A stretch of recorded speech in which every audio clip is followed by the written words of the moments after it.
A guy saves $10,000 a year for 7 years, gets to 70,000, then something breaks in the market, 2008 happens, 2020 happens. He panics, pulls out, starts over. Another guy, same income, same timeline, does nothing, just keeps putting money in. 10 years later, the first guy has $140,000, the second guy has 600,000, same contributions, different outcomes. Here's what nobody tells you about building wealth. It's not linear. There are three specific moments where the math changes completely, where your net worth stops crawling and starts sprinting, where your money starts working harder than you do. And if you don't know where these moments are, you'll quit right before the acceleration hits. Most people do. They grind for years, see modest returns, watch one bad year erase their gains, and they bail. They reset the entire game without realizing they were 3 years away from a completely different financial reality. I'm going to walk you through all three tipping points: the exact dollar amounts where they happen, the psychology that makes people quit right before they hit them, and why most financial advice completely ignores this curve because it doesn't sell you products fast enough. By the end, you'll know exactly where you are, what's coming next, and why the people who make it aren't smarter than you. They just stayed in the game long enough to let the math do its thing. By the way, I built a free early retirement calculator because most online ones are mathematically wrong. It uses BlackRock and Vanguard logic to expose the weak points in your plan, and I only ask for your email to send the report so I don't store any of your financial data. Link in the description. Here's the thing. Right now, median household income in the United States sits at about $83,700. Median net worth for Americans under 35, $39,000. Personal savings rate has dropped to around 4%, which means for most people, nearly every dollar of net worth growth comes from one place: their paycheck. Their investments aren't doing much yet, not because they picked the wrong funds, not because they're bad at this, but because they haven't hit the first inflection point. The moment where the machine you built starts pulling its own weight. Think of wealth building like pushing a boulder up a hill. At first, you're doing all the work. Every inch of progress is pure muscle. Your contributions, your salary, your side hustle. The boulder isn't helping you at all. It's just dead weight you're dragging forward. But here's what changes everything. Once that boulder reaches a certain size and gets over a certain peak, it starts rolling on its own. Gravity takes over. Your job shifts from pushing to steering, and eventually to just staying out of the way. That first peak, that's tipping point number one. It happens when your investment returns exceed your annual contributions. This is the moment your portfolio starts pulling more weight than you do, and it happens sooner than most people realize. Here's the math. If you're saving $10,000 a year and your portfolio returns 10%, which is roughly the long-term average of the S&P 500, then once your portfolio hits $100,000, your returns match your contributions. A 10% gain on $100,000 is $10,000, the same amount you put in all year. Charlie Munger said it plainly: the first 100,000 is the hardest, but from there it snowballs and you can ease off the gas. He wasn't being poetic. He was describing a mathematical reality. Going from zero to $100,000 takes the average investor roughly 7 to 10 years. But going from 100,000 to 200,000 shrinks to about 5 years. From 200,000 to 400,000, even faster. This is compound growth in real life. Once your returns start matching what you contribute, every new dollar you invest gets amplified. Your money starts earning its own money. The curve bends. But here's where most people blow it. In a bad year, and about 1 out of every 3 years the market posts a negative return, it feels like you're sliding backward. This is where the panic happens. They sell, they stop contributing, they reset their entire curve right before the acceleration hits. I've seen this dozens of times. Business owners I know who had $400,000 in their 401k in 2007, pulled it out in 2008, sat in cash. By 2010, they had the same 400,000. Meanwhile, the people who did nothing, who just kept contributing through the crash, they had 700,000. Not because they were geniuses, because they understood the curve doesn't care about your feelings. Now you're asking yourself, okay, so I get to 100,000, my returns match my contributions, then what? Does it just keep growing at that rate forever? No. Because there's a second tipping point that changes your entire psychology around money. And this one hits way harder than the first. Tipping point number 2 is when your investment returns match your salary, not your contributions, your entire salary. This is the moment that breaks people's brains. When your portfolio generates the same amount of growth in a single year as your entire income from work, something fundamental shifts. You start asking a very different question. Not how do I earn more, but why am I still trading all my time for money? If you earn $83,700 a year, the median household income, and your portfolio averages 10%, you hit this tipping point when your portfolio reaches roughly $837,000. At that point, your investments are growing at the same rate as your salary. You haven't touched a dime.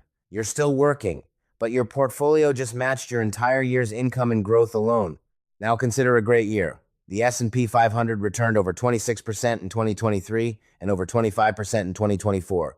If you had a portfolio of $400,000 at the start of 2023, by the end of 2024, your investments alone would have generated more growth than most Americans earn in 2 years of full-time work.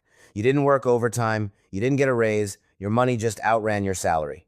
This is where wealth building gets addictive, because once your portfolio matches your salary, every extra year you stay invested doesn't just add to your net worth, it multiplies it. The gap between what you earn at work and what your portfolio earns starts to widen. At $500,000, a 10% return hands you $50,000. At 1 million, that same 10% gives you $100,000. At 2 million, it's 200,000 without contributing a single new dollar. There's a guy I worked with years ago, ran a small manufacturing business, paid himself about $90,000 a year, never seemed extravagant, drove a 10-year-old truck, lived in the same house for 20 years. I remember him telling me once, around 2012, that he stopped caring about his salary. I thought he meant he was checked out, burned out. No. He meant his portfolio had crossed the line, his investments were generating more than his paycheck, he kept working because he liked the work, but the salary? Irrelevant. The portfolio was doing the heavy lifting. By the time he sold the business in 2019, his portfolio was worth $3.2 million. His business sale added another 1.4. He didn't need either. He'd already won years earlier. He just didn't announce it. This is where most financial advice gets it backwards.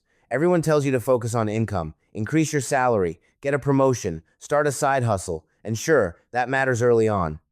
But once you hit tipping point 2, your salary becomes the least important number in your financial life. Your portfolio growth rate is the only number that matters, because that's what's actually building your wealth.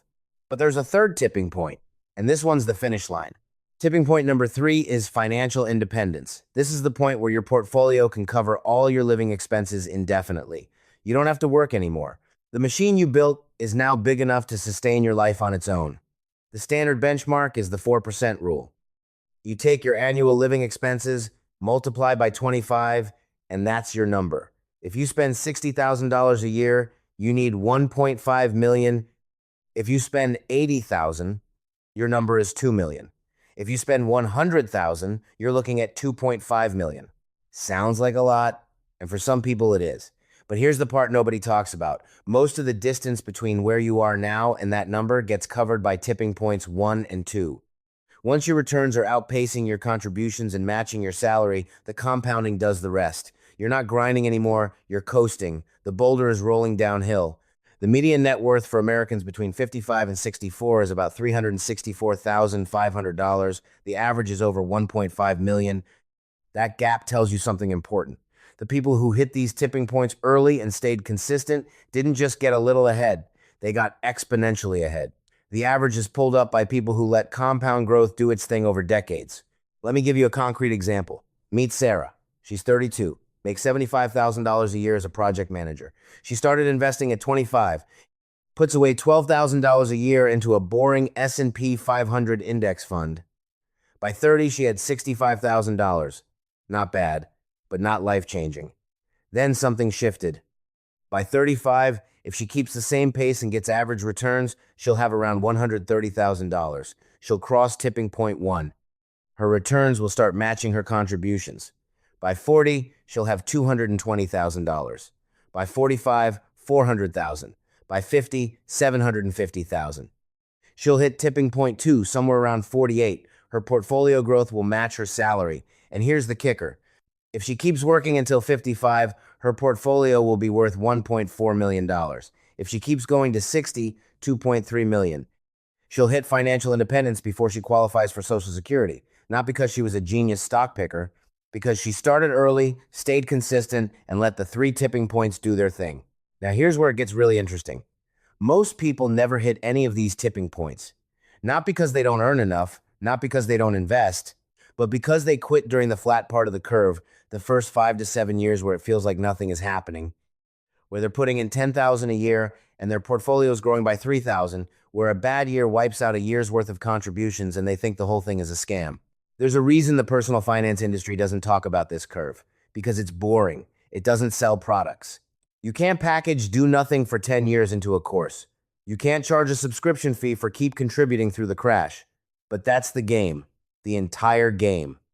Survive long enough to hit tipping point 1, then survive long enough to hit tipping point 2. And if you make it that far, tipping point 3 happens almost automatically. I spent 20 plus years running my own business. Watched accountants and fiscal lawyers move money around for clients. You know what the ones with real wealth all had in common? Not intelligence, not luck, not even income. They had time in the market. They started early or they started late, but they stayed in. They understood that wealth isn't built in a straight line. It's built in a curve. And the curve always bends the same way. Now, let me address the objection. I know you're thinking, what if I don't have 20 years? What if I'm starting at 40, at 50? Here's the reality. The tipping points don't care when you start. They only care about the size of your portfolio and your contribution rate. If you're 40 and you can save $30,000 a year instead of 10, you'll hit tipping point 1 in 3 years instead of 10. If you're 50 and you can invest aggressively, you can still hit tipping point 2 by 60. The math doesn't care about your age. It cares about your consistency and your time horizon. There's this moment in every investor's life that changes everything. It doesn't happen on a specific date. There's no alert on your phone, no notification from your brokerage. But once you see it, you can never unsee it. It's the moment your money starts working harder than you do. And the only way to get there is to survive long enough to let the curve bend. Most people don't. They panic. They sell. They chase returns. They reset the game right before they win. The people who make it aren't smarter. They're just more stubborn. They understand that the first 100,000 is a war of attrition. The next few 100,000 is where the momentum kicks in. And everything after that is just staying out of the way.